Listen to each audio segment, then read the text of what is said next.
But one of the issues that really overshadowed this general conference was the vote in regards to women's ordination.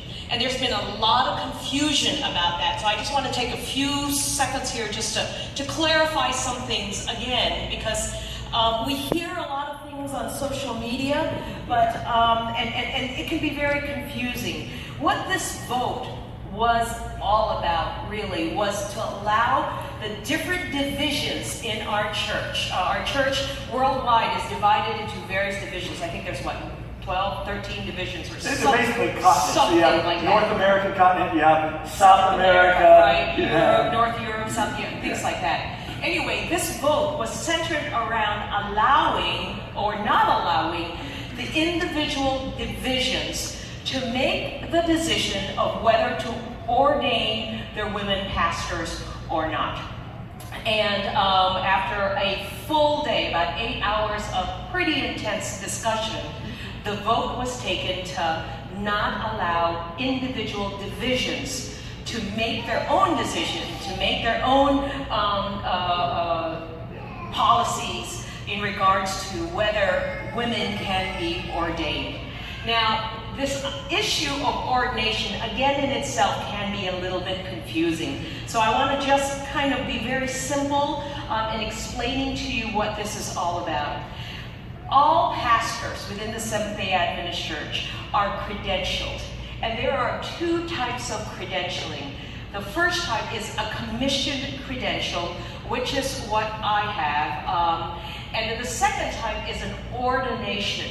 Now let me just step back and say credentialing is really important because we need to be credentialed for legal reasons so that when we marry individuals, they're legally married. And of course doing funerals and etc. like that. But yet also credentialing from a ecclesiastical or from a church organizational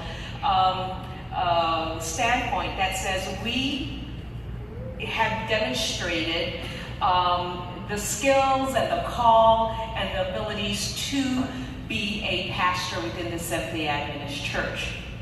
Ordination is a credential, but it is also a very specific affirmation that is given by our church to an individual, to men at this point, that says, you are called, and you have the skills and the abilities and the gifts to fulfill the role as a pastor within this denomination. The vote then, this last July, basically says that men can be ordained and receive that formal affirmation from the church. Women, not so. So, again, it was very disappointing to us, but what this means to us here at New Hope is the fact that I am not going to be fired. I am going to continue being a pastor in this church because I know I am called. And you have affirmed me in my call. And I want to thank you so very much for that.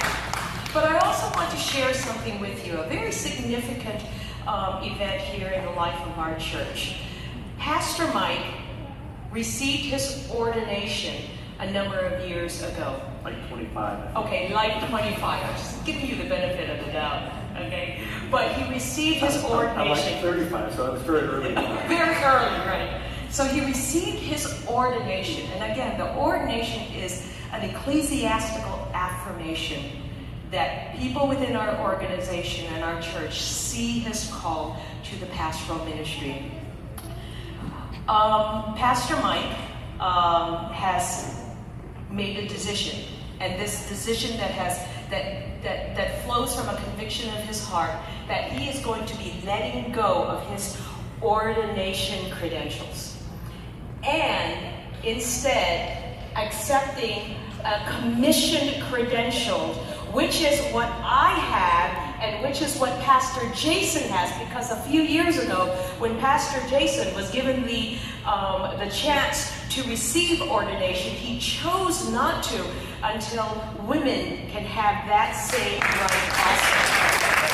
So Pastor Mike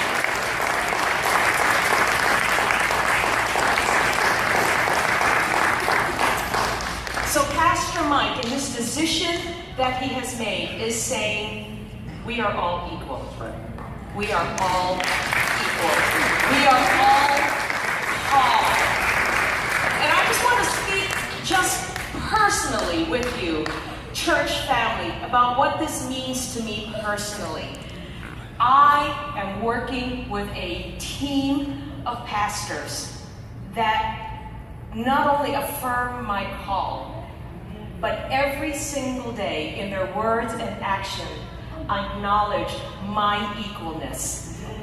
We are a team, and I cannot express how powerful that is, that all of us are different, but God has called us here for a time such as this.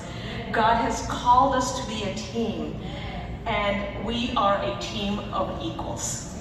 And we are just privileged to be able to not only minister to you, but minister with you in partnership, in growing together to live out the kingdom wherever we are. And so we want to thank you so much for that privilege, church.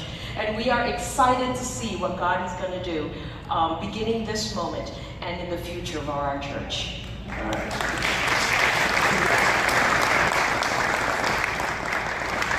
that was kind of not only July, but actually just a couple of weeks ago that change took place. So we just wanted to share it with you. You know, as I thought about it, I can't do anything about people in other parts of the world and how they see Pastor Ann or other female pastors. I can't do anything about that. But I can do something on my part for her and for others to know that we are equal. And that is to say, make me just like her. I can do that. And so that's one of the main reasons I've done this. And I want to encourage other people to think about just the implications of the reality that God gets to call whoever he wants to call.